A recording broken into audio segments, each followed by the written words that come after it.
it, think, I just I was wanted like, to cause make they sure were we were good. outside, you know, it was pretty funny.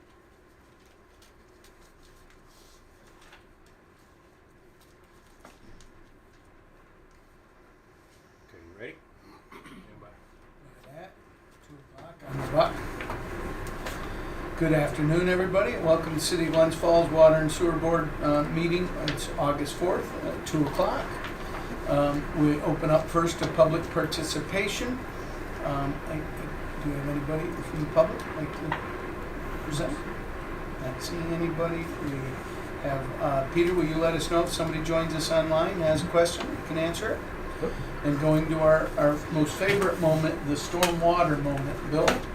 Okay, as always, staying with our themes about, not letting get into our stormwater system, because what happens is it just goes into our streams, lakes, rivers, and oceans, and creates pollution. So our theme this month was paintbrushes and chemicals and everything that you rinse outside finds its way down the driveway into a storm drain, out to those local water bodies in the ocean. So rain washes paint and other household chemicals into storm drains, which leads straight to our streams, local water bodies and oceans. Toxins away from our waterways, toxic chemicals and household products pollute our waterways and are harmful to fish and wildlife. Rinse paintbrushes in the sink and never dump household chemicals such as paint cleaners and pesticides on the ground, driveway. Great.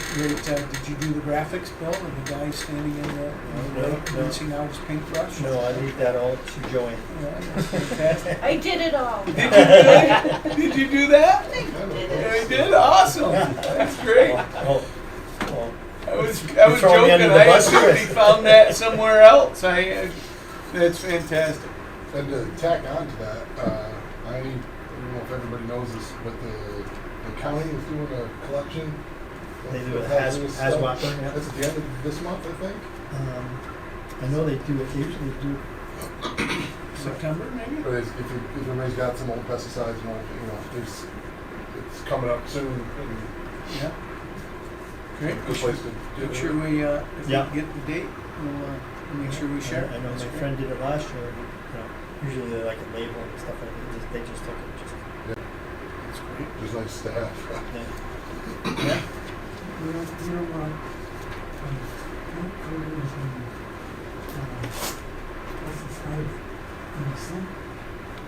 No,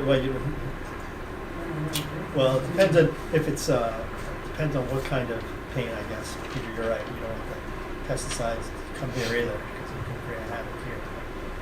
Just dispose them properly. If somebody's looking to dispose of paint, True Value, they take you all paint. Oh, yeah. Yeah. You bring it over and take it, and DEC picks it up, I guess, and disposes of it. So, pretty good Great. service. Batteries too? Oh, really? Okay. Saturday the 23rd of August, Warren County Hazardous Waste Collection. When was it? Sorry, one more time? Saturday the 23rd. 23rd. Warren County Hazardous Waste.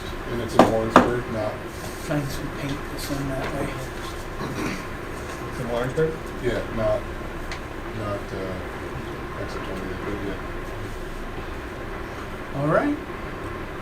Thank you. Billing issues. Do we have any billing issues? Yeah, how many of those? You know that the bills went out last week, so no, well, a couple weeks ago. So we got a lot of calls. So I get a big one. You got a big one?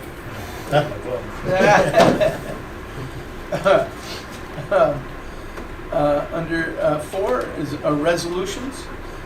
First, are there any resolutions anybody would like to pull for discussion, questions, comments?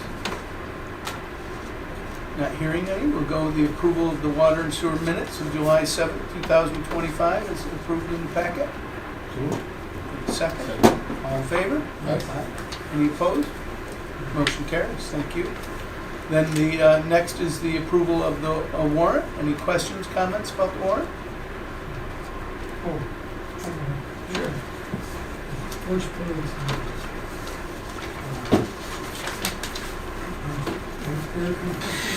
Yep, 69,000. yes. It's not a backyard air compressor, I No, take it? huh? it's two very large compressors that run, basically they're the heart of the water treatment plant. They supply all the air to all the various equipment for all our air towers that clean the sand. I don't know if you've been there, you've seen the sand comes off and that's how it cleans it. That's what flies all the air for throughout the whole system So for our instrumentations. it says air compressors. Two. Yep, two. If you see in the package, we have two to get scrapped. Those are the two we took out. So the reason we had to replace them was because they reached their over their lifespan. They're rated at 100,000 hours each, and they were both over, that mark. And they're critical to the operation of that facility. So now we've got quite a bit of time. So we weren't quite where we needed to be to do it with the whole upgrade. I mean, we could have did it, but we would have been taking them out of service a few thousand hours before they needed to be. Any other questions? We have a motion to approve the warrant. We have a second. All in favor? Aye. Any opposed? Motion carries. Thank you. Resolution to scrap the two air compressor units. And so we'll start with that. I think we all know what we're talking about there. Do we have a motion or questions? Motion. With a second? Second. All in favor? Any opposed? Motion carries. Thank you. Next is the timber sale, number 83-2025, F&W Forestry. You have the information in your packet. Any questions? Thoughts? Say it again. We approved them to go ahead. Tom Gilman's here from F&W Forestry too, so we approved them to go and look at the evaluate. So we marked all the timber to be cut and tallied it as we marked it. So we have the estimated volumes by species, and we could put the estimated market value on it. And with your approval, we'll put it out to bid, potential bid. What area, can you remind me what area we're looking at? Upper, lower? It's up on the mountain, adjacent to the one they're doing finishing up the last sale. And it's on Travers Road, across from Butler Storage, Okay, up there. Up towards Wilkie, yeah. Reservoir, gotcha. up above the intake, between the intake. Oh, here it is in the map. Sorry, I apologize. There's a significant amount of dead oak or dying oak from previous spongy moth infestation. Spongy moth used to be called gypsy moth, but they changed the name. And there was some of them quite large trees. A number of them were completely dead, but still usable and worth something. Okay. And there's also some very large diameter white pine that you should take because it's reached maturity, and if it blows over, you lose all its value. And so we consider it a salvage cut, and also we'll expect new regeneration to come up. So Any stream crossings? no stream crossings. Questions? We have a motion? Second. All in favor? Any opposed? Motion carries. Thank you. Resolution regarding VACCON repair. Bill? And I'm not sure if it was Ron or Woody at the last meeting, but perfect timing. They said, should we look at getting rid of the VACCON in the next day? The blower motor one. So Boomer had brought it out to Syracuse, in-state dealer, a sole source dealer. Came back, I think the motor itself was like $16,000. Lost my breath a little bit. And I asked what else we could do. He said we could send it out to a machine shop, that local machine shop that he's used for years that does quality work.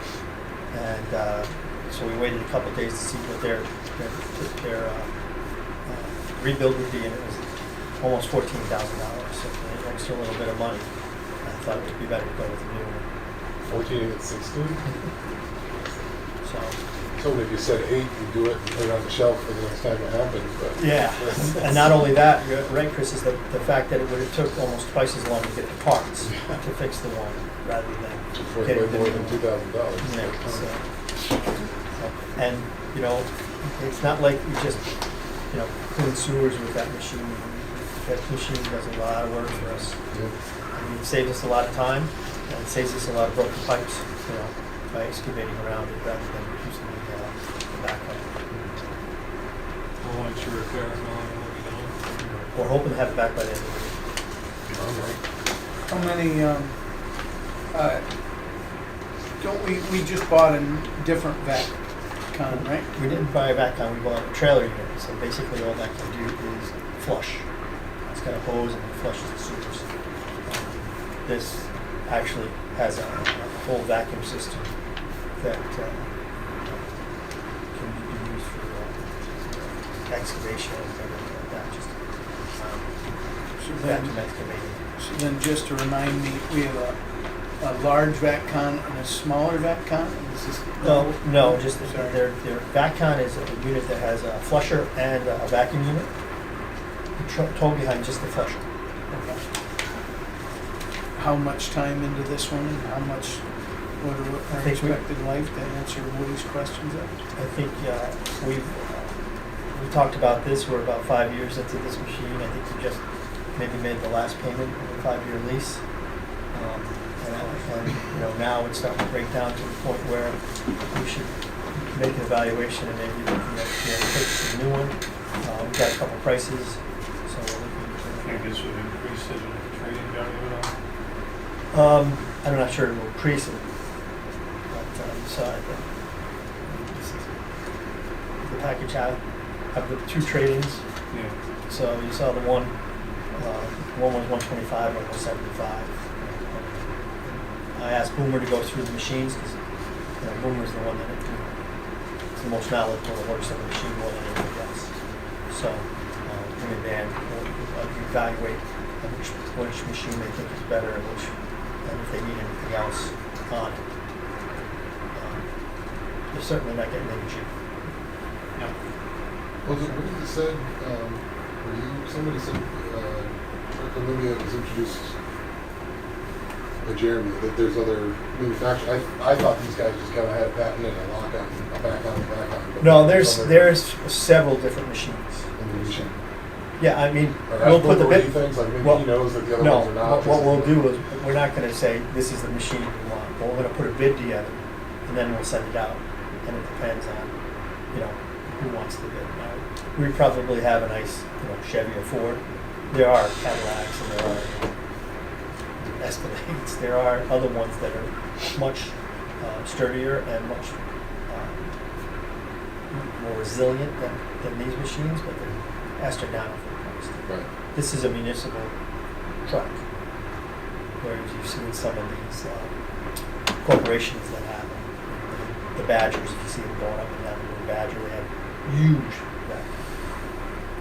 Like vacuum in Connecticut, National Water Main. All these contractors have these really, really expensive units where they can actually go out into remote sites and recirculate their water. Actually clean it and recirculate it in a debris tank. Whereas in a municipality, you go to any corner and get a hydrant refill. Right. So it's really not that need. Sure. Okay,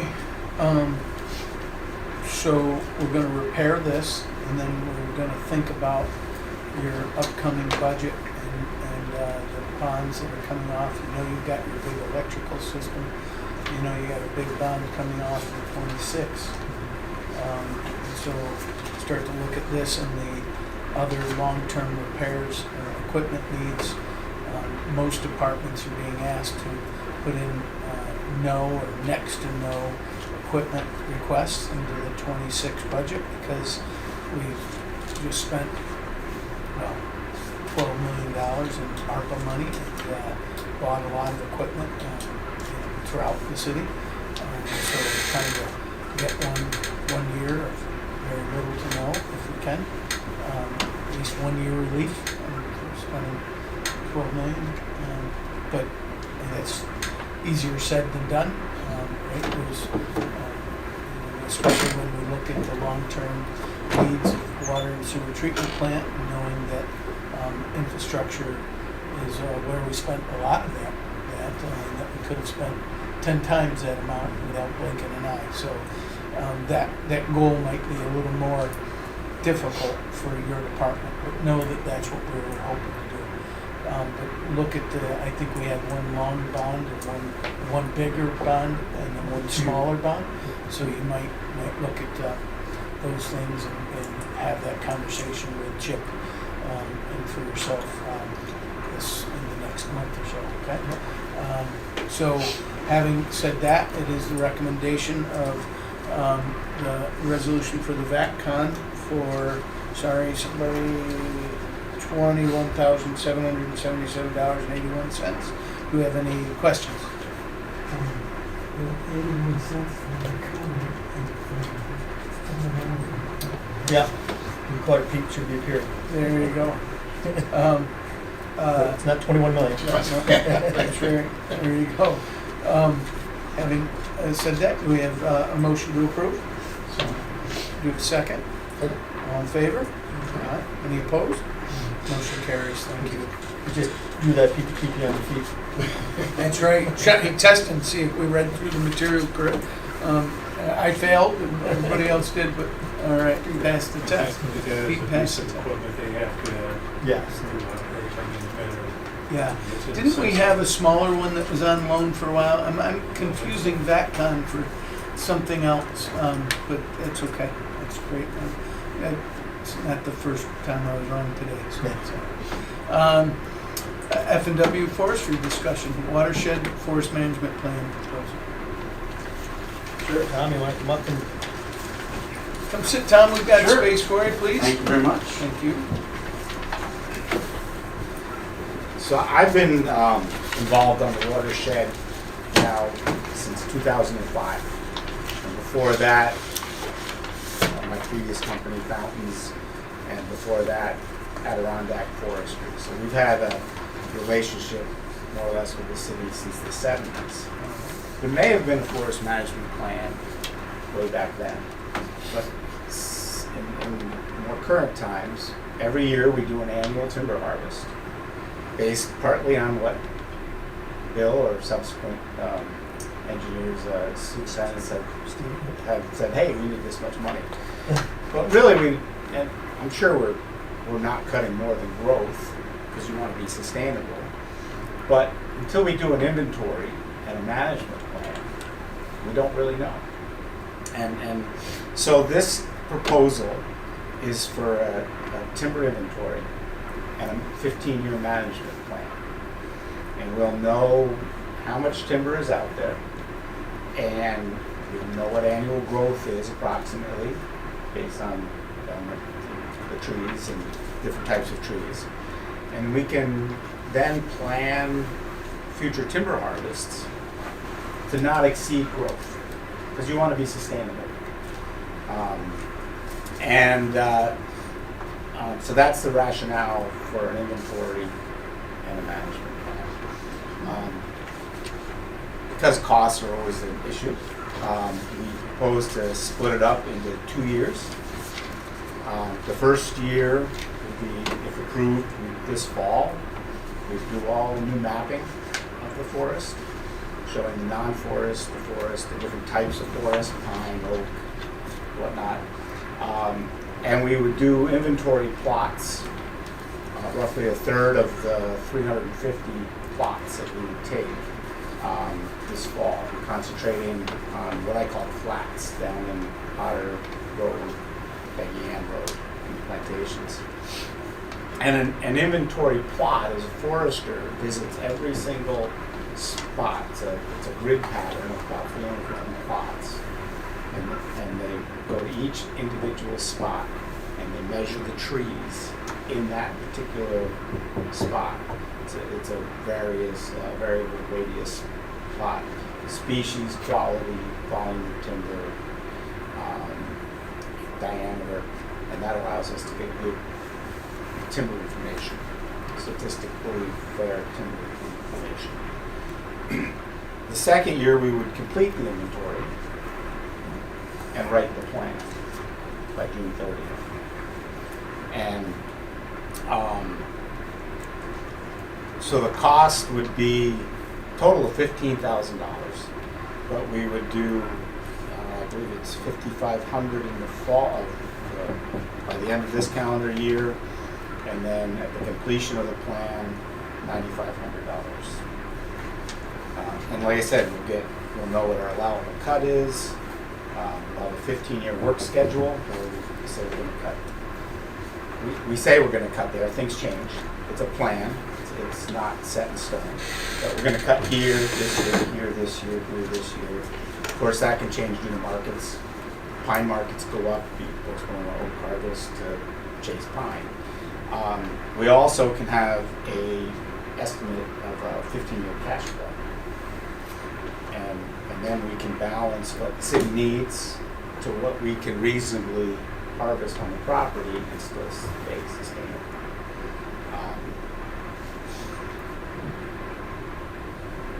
So that's what's on the table, Jen. 15,000 for 15 years? Yeah, it'd be the plan's a 15-year plan. That's what we No, not, Well- he's saying 15,000 for the plan. for the plan. completely. Yeah. And it'll cover 15 years of time, Yes. not cost 15,000 a year for 15 Yeah. years. Just one Oh, yeah. upfront cost. Split it like a third and two. Yep. And that may help with the city with cash flow considerations and whatnot too. What is year 15, or sorry, more specifically year 16 look like? Is there anything about doing this that then makes the re-up be that much more ahead of the game, or is things just grow and change too much? And Well, it's a restart. It's a restart because there's growth, there's removals, you know. You know what's going to come in. And We don't know what's going to happen, insects, diseases, things like that. So at year 15, we would then propose another re-inventory and remapping and do it again. So, what also, I feel like this is taking a nice sharp pencil and putting it back in the sharpener, but when you're out there doing cuts or harvests for people, I'm trying to think of a taxpayer that understand what this is. What is not happening there that does happen with this? Because you're out marking things, you're out in the grass. and so what we're doing now is we're, doing a timber harvest based on a lot of it's my understanding of the property since I've been here for like 20 years now, and based on markets. Are we cutting more than growth? Are we not cutting growth? We don't really know until we do an inventory. You're going to get hit by the bus a lot of things. Good, yeah. Right? Yeah. That's, Yeah, and so, maybe we're not God cutting. forbid, God forbid. Yes. Be careful, you know what they said last time about the vacuum. Maybe, I'll walk you out. we don't want to cut more than growth, but if we're not cutting growth, we have a chance of increasing harvest, increasing income annually for the city.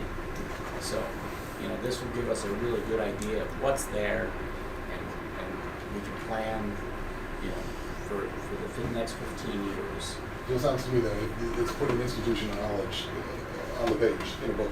Yes. Rather than having it float around with someone. Yes. Yep.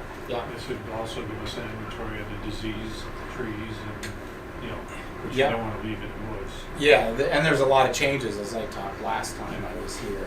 Oh, yeah, the invasive. too. Invasive species too. Work with that as well? Yeah, we note any invasives, any forest health issues. We have a pretty good idea of boundary lines already because about 10 years ago we repainted all the boundary lines and GPS them, and we'll continue to evaluate that. It's almost time to think about repainting boundary lines in the next couple of years too. Yeah, we look at a whole bunch of things, and even and it's been a slight issue in the past is forest fires. There has been some forest fires on the property, small ones in the past, and as climate changes, things are drier, the risk increases, and we'll probably make some thoughts and recommendations about things like that too, and access and whatnot. Clearing ground. And I also, by the way, I met with Maren Stoddard from the Soil and Water. I came down to inspect the timber sale, met up with her, showed her the places that we're going to herbicide, not weed. And it sounds like the Soil and Water wants to do an invasives plan and also talk about road conditions and improvements, culvert pipes. They've already started that. We've already Yep. done a lot of work up there with them. Yep. And Putting in culverts and putting in the erosion control. and she and I are going to communicate more too. So they're good people at the Soil and Water. Very good. So. Tell me, from a guy who really didn't know much about any of our harvesting, I thought I knew quite a bit about our reservoirs before I became mayor, and then learned what I didn't know. And there's probably many topics that statement fits, but certainly the reservoirs were key in that. Tell me about why we're harvesting it all. That general principle. Why not just leave this is protected? Why not leave it alone? Well, one thing is it's a source, it can be a regular, sustainable source of income to the city. But also a managed forest tends to be a healthier forest. We're taking out trees that are have insect and disease problems, and getting new forest to regenerate. And a well-managed forest is a healthy forest. Okay. And one thing, just we estimated this year is 156,000 for the city. Just That'll fix your background. Barely. And against the new one.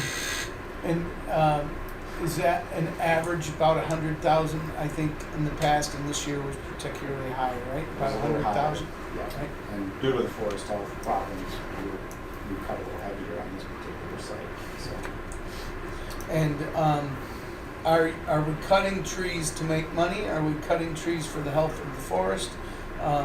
Is the object at the end of 15 years to have certainly a healthy forest, but just as much forest Yes.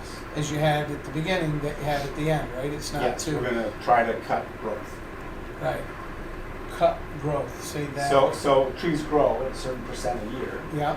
and on your whole forest, maybe it's a 2% annual growth. So if you have so much volume, it grows by 2% every year.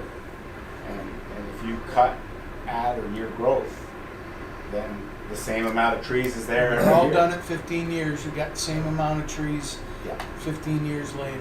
That's that's Just the a problem.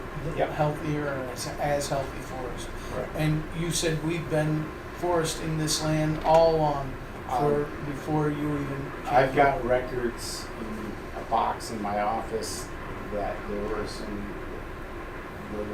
The earliest time I knew was in the early 70s. So. And when was the last time you heard of a forest plan? Did they ever have one in the 20 years you've been with us? No. Okay. it's been discussed. That doesn't. Yeah, we've discussed it. Steve Roser was discussed it. It doesn't surprise me. So we're shooting from the hip, basically. now. Yeah. So, Okay. And it's basically the key word here is sustainability. correct. Yeah. And not to beat a dead horse with the bus joke, but if there is something on paper, that you've got people coming here and ask us about, what if we promise our trees to carbon offsets? It just feels like we don't really know from what we're speaking really solidly. Right. And so if somebody wants to come along and do something, the best we can be is all shoulders. Let's this look would- at it. This would sort of put that to bed and start at least clearing the lot to put a foundation down or put a foundation down on the lot. So this gives us another view too of, as they do all of these grids, tell us whether there's, invasive species problems in different sections where, maybe Tom said, well, next year we're gonna cut here, and when he goes to cut there, there's not as much because it's been eaten by the moths or impacted by the invasive species. And so our grid is 10 chains or 660 feet grid. So the forester's walking 660 feet, taking another plot, walking 660 feet, taking another plot. So we cover the entire forest pretty systematically. And what do you call a forest? So I would think that it's our watershed and therefore it's protected land. We say no trespassing. But we're managing this forest and we're trying to manage growth. Right? What do you call what do you call that kind of forest? I suppose you can't call it a preserve necessarily. Like when I think of the Adirondack Park where I go hiking, I don't. That's a They're not. preserve. They're not managing. This is a managed forest. A managed forest. Okay. And many watersheds have, do this. And one of the well-known ones you probably do is Quabbin Reservoir in Massachusetts, I believe, Connecticut. That's a huge reservoir. I think it goes to Boston. Well, that's the one up there. Built Yeah. down storage tank and everything. Yeah, so the Quabbin Reservoir is a huge, well-managed. They actually have their own forestry staff. A lot of larger ones, especially. Yeah. We have management plans. We manage a lot of municipal plans.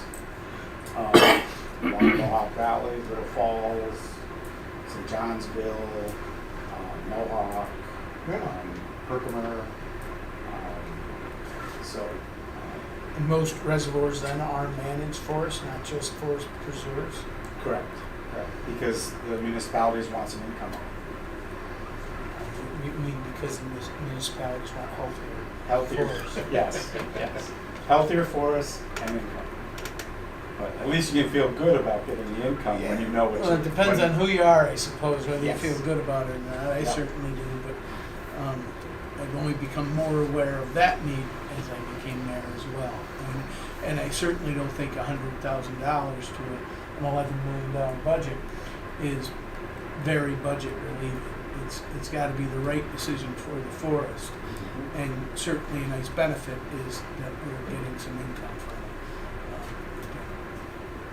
it. I'm not disagree. I'm not meaning to be disagreeable, but certainly that needs to be the stated purpose and the need of this plan to make sure that we're protecting that forest, not generating the income. It's certainly nice to get some generation of income to overcost the planning and make sure we're sustaining it. But boy, it's got to be a far second, right? Yeah. Okay. Any other questions? 15,000 initial cost, and every year you charge amount When we do a timber sale, we charge for the marking and the commission for the oversight of the timber sale. 12%. Yes, 12%.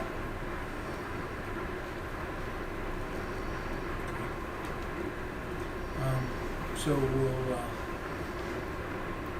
let's see, I think we need to have you put this in the budget. Well, I think, like I said, I'm looking to start this year, so we'll look at where I can take the 5,500 out for this year, and then I'll have a resolution for next month. Okay. Thank you very much. No problem. It's always nice visiting. Nice to have. Thanks for coming. Just before we get to the next discussion point, we'd like to introduce Wendy. Sure. Sure, and come right out, you gotta come sit, Wendy, I gotta quick, come and sit. get on camera, so people can see that you truly do exist. I do. Yeah. now deputy Yeah, deputy controller. So she'll be helping out with this budget. Excellent. So, It's all set up, it's all set up in Munis, right? Yes, Great. yes, between me, Chris, Christian, Ricky Smith, and everybody, Jason, throwing numbers at Wendy. telling her to August is the figure- month. Figure it out. August is the month. So, And we should give a shout out to Mary Hastings too, because she's been working on it as well. well, same with that, yeah. And Mary Beth advises a lot of backup materials. Awesome. All right, All right, thank you.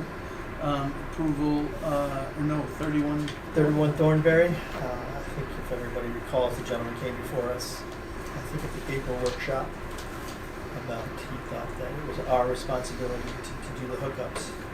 And we told him it's not. We went back and forth with him with all the legal obligations and things like that. And then had Karen Judd, I think that she talked to David, and then they found out from the Board of City Codes, it could be construed that we are obligated to do that, but if we feel that it's beyond our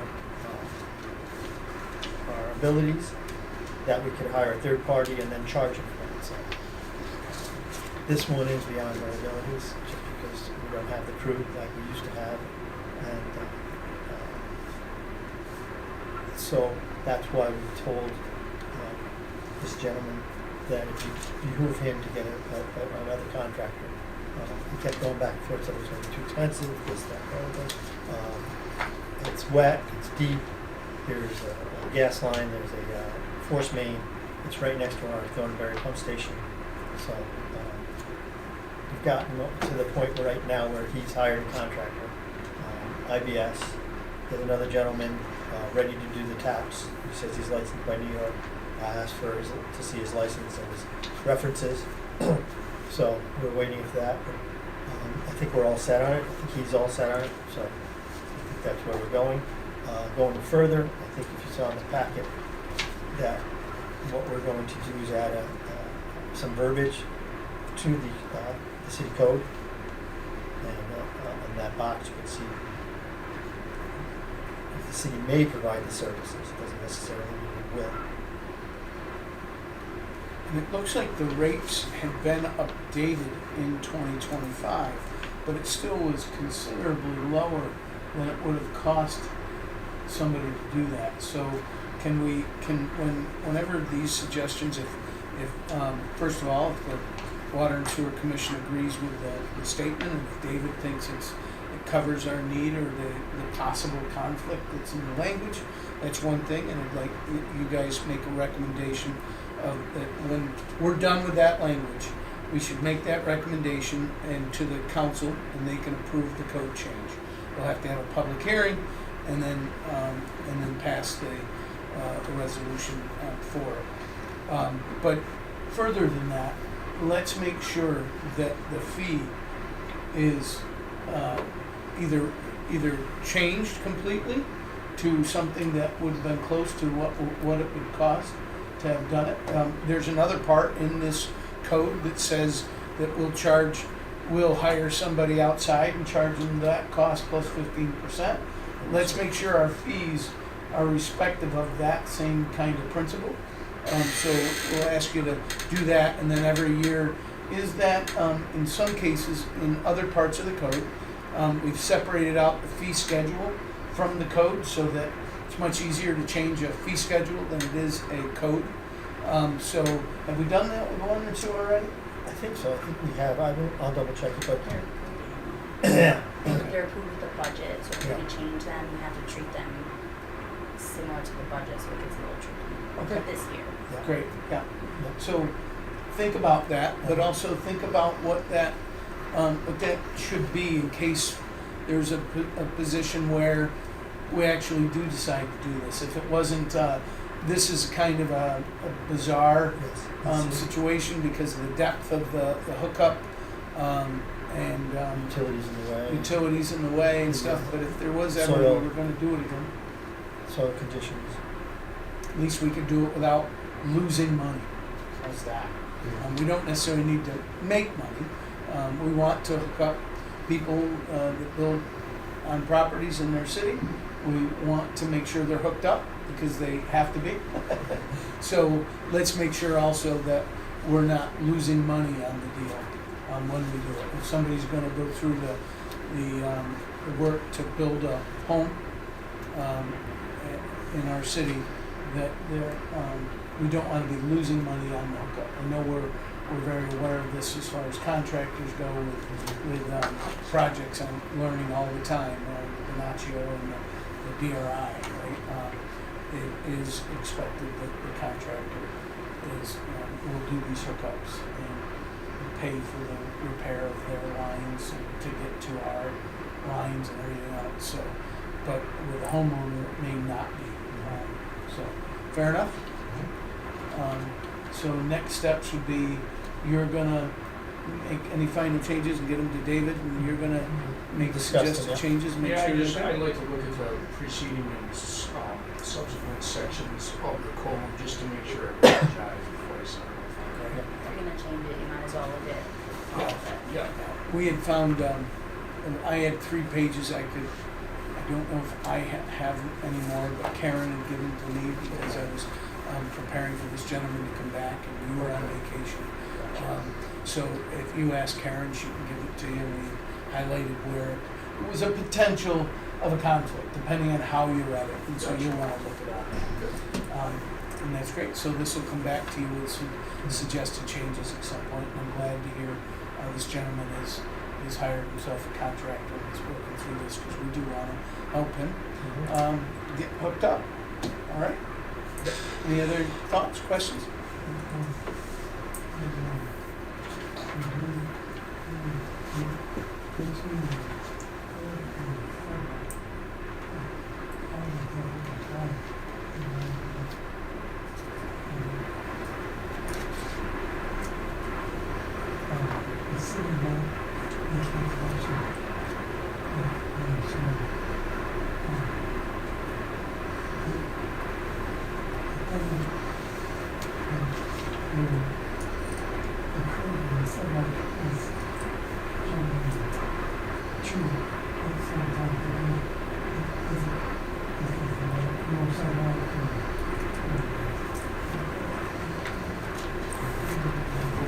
I'll Yeah.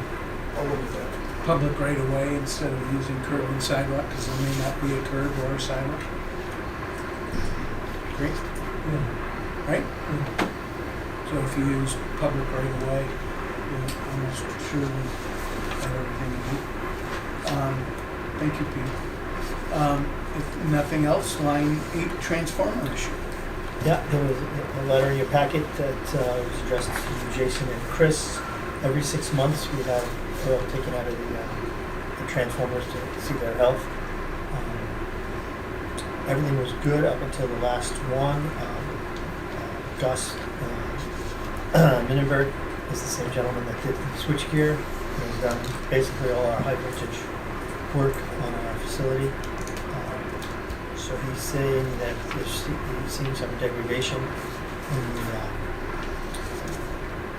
oil within the line 8 transformer. Nothing that we didn't anticipate, and that's why we're doing an electrical upgrade. I think what Gus is saying is we're going to go ahead with the electrical upgrade, we'll be all right. If we're not, we need to consider replacing these transformers. So, Transformers aren't owned by National Grid, or ours. So National Grid owns the line, but then the property owner. the lines come into our switchgear, and everything from our switchgear forward is ours. And there's transformers on the other side of the switchgear. Yeah, there's 2 transformers out here and 1 in the back. Gotcha. Correct, Chris? And if we're not going to do that within a certain period of time, we have an estimated life left in these transformers.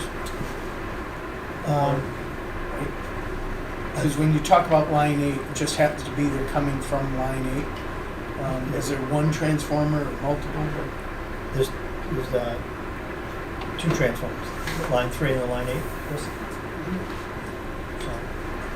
So, So The line 3 transformer didn't seem to be a problem, but the line, It's good right now. and when you, so we are doing the electric, but when is the next thing? So how, do we have always, because I don't know anything about transformers or anything else. Well, You well, know, that's scale what- from 1 to 10, where are you? We'll how much continue, you were- we'll continue to monitor, that's got set every 6 months. Oh, sorry, not seeing that. That's all right. It's something that we've done for the last two and a half years, Chris, We've been doing monitoring for many years. but we've increased it to 6 We've months. increased it the last 2 or 3 years. Yeah. Because the other place that was doing it gave us warnings and Gus tested them and did not find any acetylene in there. What's going on is the internal electrical system is failing in the transformer. The sheathing is starting to fail, everything is failing in it. It creates acetylene, which is very volatile. You've had 2 ppm acetylene last 6 months ago, you now have 3. When this fails, is it gonna explode like a fireworks? Probably not. But it'll probably blow the main fuses coming in here, we'll be back to a 1 line until we replace the transformer. So it comes down to, you feel lucky. Which we don't need again, right? That's not gonna get replaced in the new system. There'll be whole new transformers put in with a different design. Different voltages. So once again, if we change the transformer out, it will, the money we spend that we would not recoup full amounts. We may be able to salvage some money the same way, hopefully we can salvage some money from the switchgear. I can't say how long it'll last, Gus cannot say how long it'll last, all we can do is test. At what point it will have catastrophic failure, we cannot say. But, so in 6 months, if it's another 3 ppm, maybe it holds there. If it's starting to elevate 3.5, 4, then we'll know it's getting worse and worse. So. One of the things that you guys have been talking about with supply chains and parts being so far out, and forgetting where we find the millions to do the project, in 5 years completion would be a party, wouldn't it? That it could be even longer than that, which makes me feel like this is money after bad Completion, again. 5 years? Yeah, so it's money after bad again. Like Hell, the it took switch us 2 years to do the electrical engineering on it. So yeah, I would agree with you. It's- 5 years would It's a be shaky- lucky if it was done in 5 years. Yeah, There's a large bond, of course, I don't have the council's approval yet, but the intellectual intent, how's that, is the best way to state this.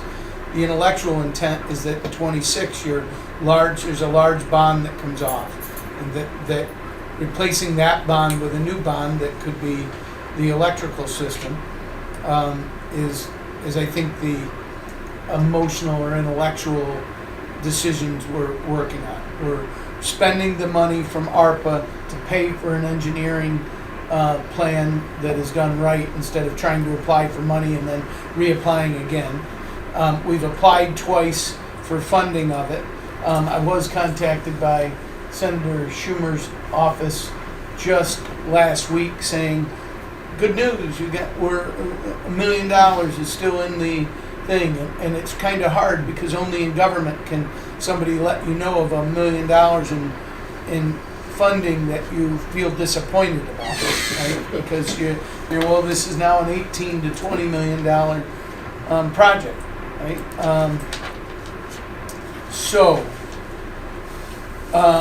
I think the intellectual thing is that it's coming off in 26, and that will be done with that.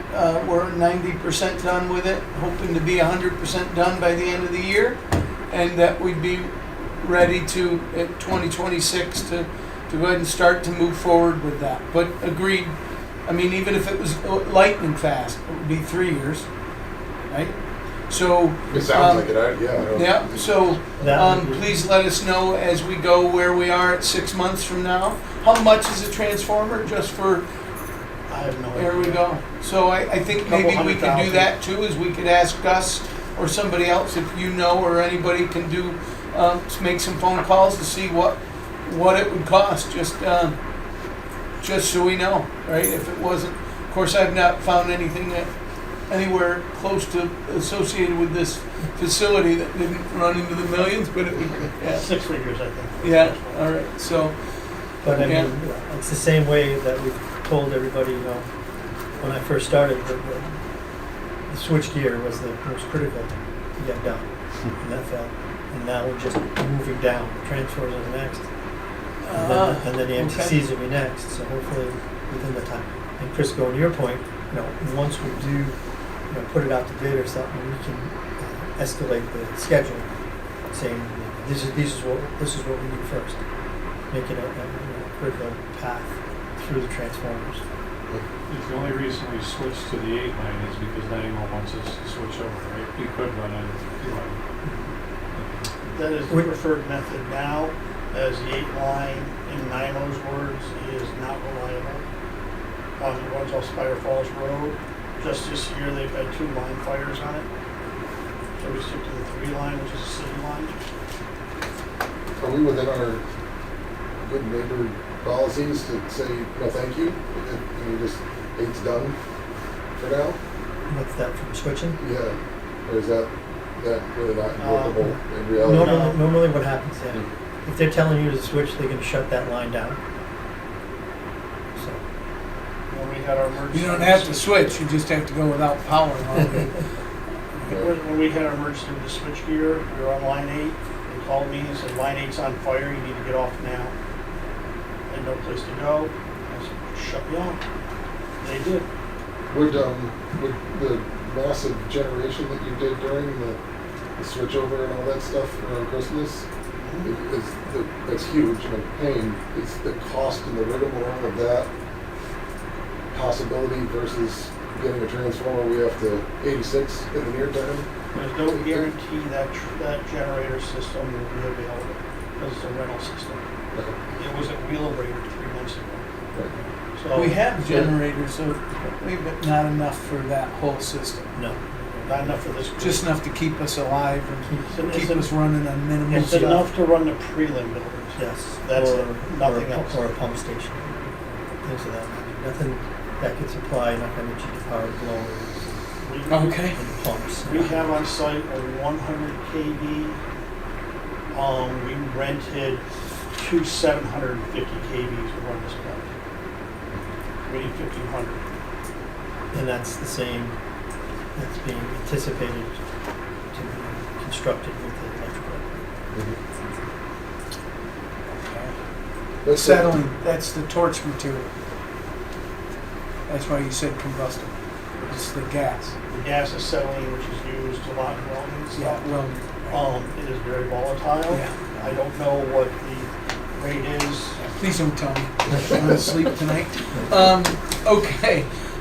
Thank you. That's great. We'll keep that posted. If you can, let us know how it happens in 6 months, what that is, but also if you can come back with some guesstimates as what a transformer is. We can ask Gus continue for to, that. or Gus would have it. Great.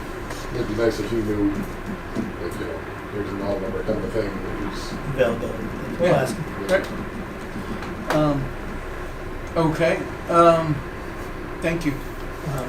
Just one thing I did forget, we did receive the 99% drawings from ratepayers for the electrical upgrade All right. electronically. I haven't opened up to look at them, just we think we received them on Thursday or Friday last week, Chris. Somewhere there, yeah. So, and they're on their way in the mail, so probably at the workshop or something, I'll be able to learn some time about it. Great. Sure, I'm sure it'll only be 10 million. I know you'll come back with some great news for me. The lies I tell myself. Any other questions?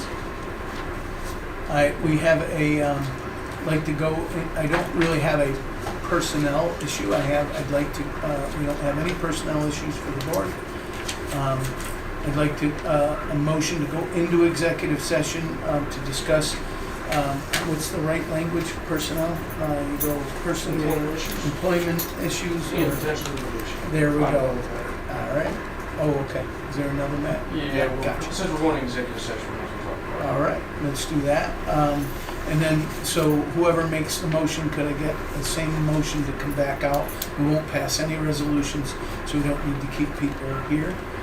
So you make a motion to go into executive session and then to come out, and then meet. Second.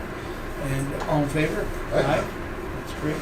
Our next meetings are August 18th, 2 p.m., and then regular board meeting Tuesday, September 2nd. There we go. I don't even like to say September. Slow down. July's gone. Okay, thank you. Yes.